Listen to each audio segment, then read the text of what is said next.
Disclaimer: efforts have been made to not to infringe with any copyright.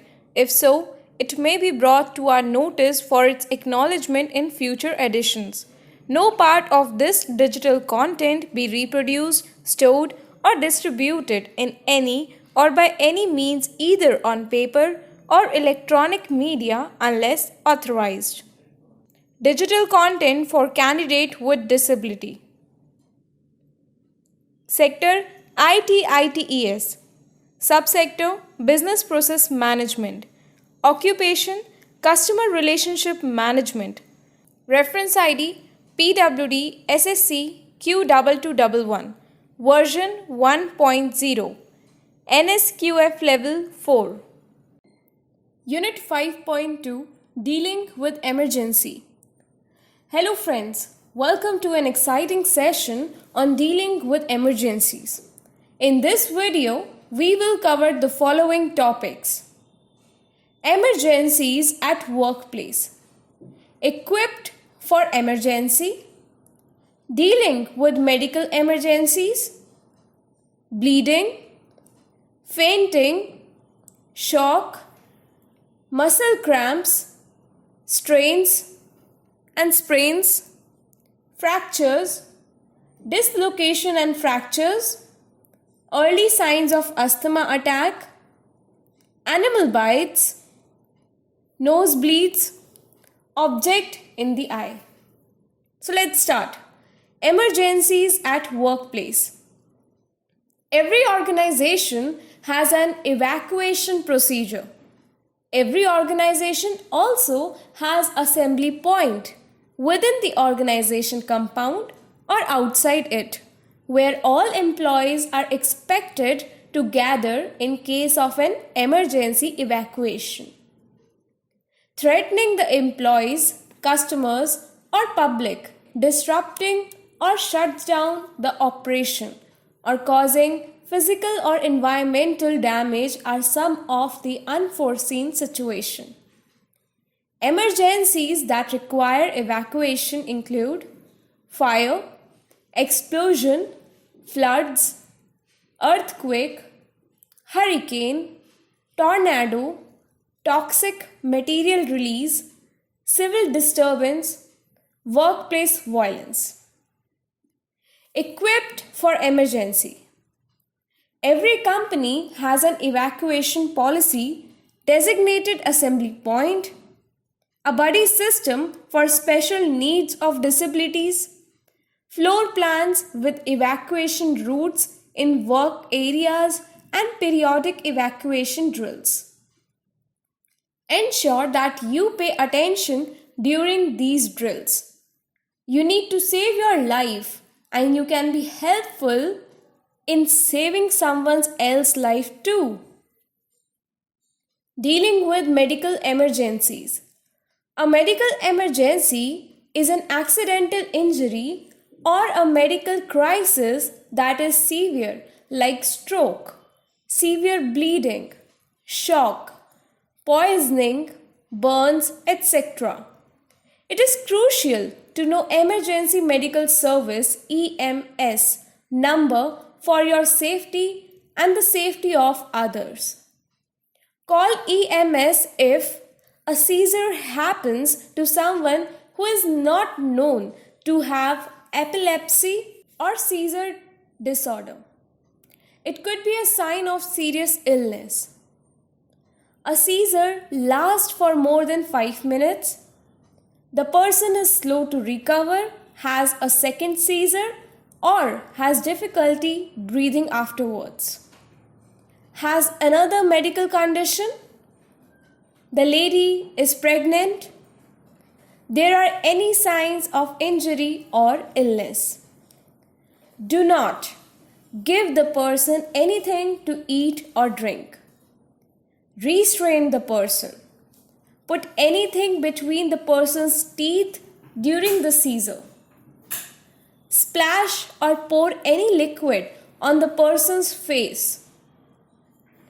Move the person to another place unless it is the only way to protect the person from injury. Bleeding. Procedure to assist someone who is bleeding. Apply direct pressure to the wound with a direct pressure bandage. Elevate the wound to slow the bleeding. Fainting. Fainting is a brief loss of consciousness that is caused by a temporary reduction of blood flow to the brain. A brief loss of consciousness causing the person to fall on the floor. A slow pulse, pale, cold skin and sweating, consuming too little food and fluids, dehydration, low blood pressure, lack of sleep, overexhaustion. Procedure to assist someone who has fainted. Number 1. Position the person by lying on his or her back and elevate his/her legs. Number 2. Check the person's airway to ensure it is clear. Number 3. Check for signs of breathing, coughing, or movement. Number 4. Loosen clothing, neckties, collars, belts, etc. Number 5.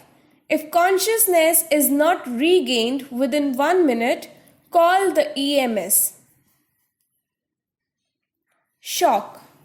A person suffers from shock when the circulatory system fails and insufficient amount of oxygen reaches the tissues.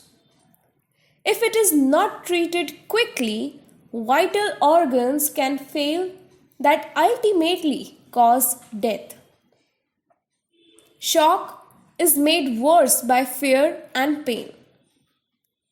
Procedure to assist someone who is in shock. Number 1. Keep the person lying down if possible. Number 2. Elevate the person's leg unless you suspect a back injury or broken bones. Number 3. Cover the person to maintain body temperature. Number 4. Provide the person with plenty of fresh air and space. Number 5. If the person begins to vomit, place him or her on his or her left side. Number 6. Loosen restrictive clothing. Number 7. If the person's condition seems to worsen, call EMS. Muscle cramps. Procedure to assist the person suffering from muscle cramps. Number 1. Slowly stretch the affected muscle to counteract the cramp. Number 2.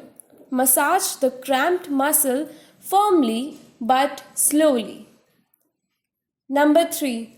Apply moist heat to the area. Number 4. Get medical help if the cramp persists. Strains and sprains. The steps to follow when assisting someone suffering from strain or sprain. Rest. Avoid movements and activities that cause pain. Ice. Ice helps in reducing pain and swelling. Compression. Light pressure can be applied from using an elastic wrap or bandage. It helps reduce swelling. Elevation. Raising the affected limb reduces pain and swelling. Fractures. A fracture is a break or crack in the continuity of the bone. Symptoms: pain at or near fractured site, tenderness at or near the affected area, swelling over the fracture site, deformity, example, irregularity of bone, angulation or rotation of limb, depression of bone, etc.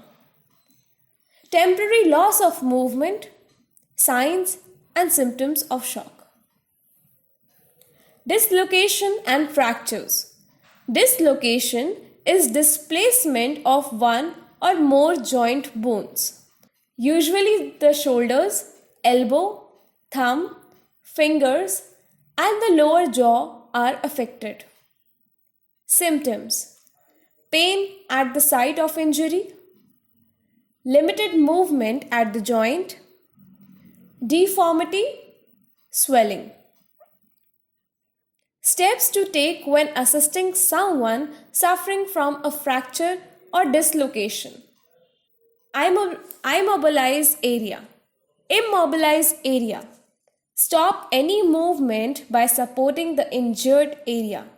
Use pillows, jackets, blankets, etc. A. Active Emergency Medical Services EMS. Call your office medical helpline. C. Care for the person if he or she seems in shock. T. Treat any additional secondary injuries.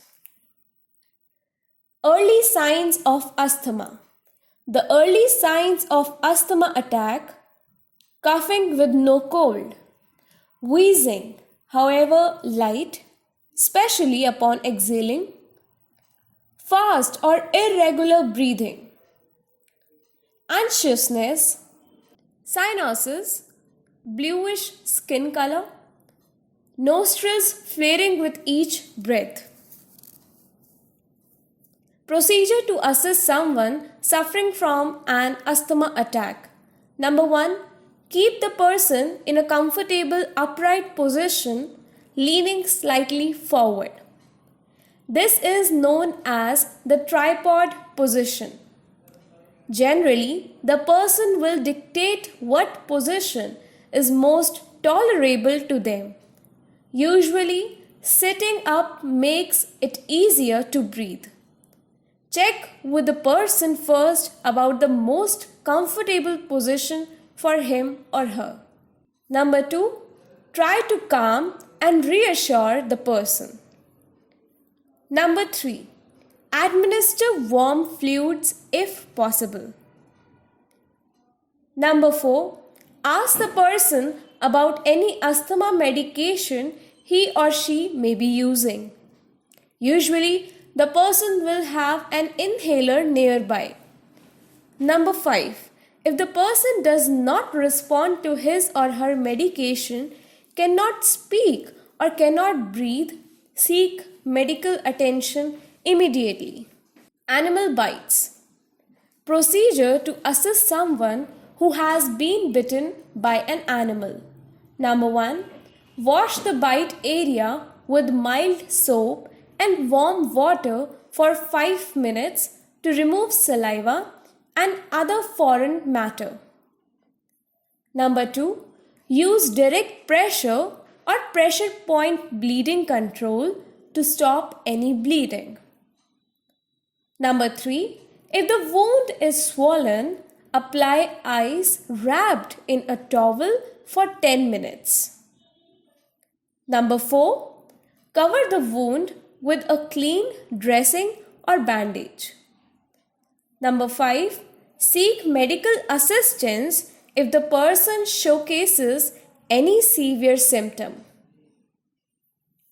Nosebleeds. Precautions to take while assisting someone with nosebleed.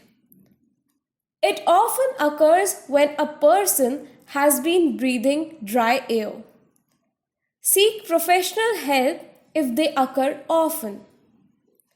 Do not tilt the person's head back. This could cause them to choke as the blood runs down their throat. Object in the eye.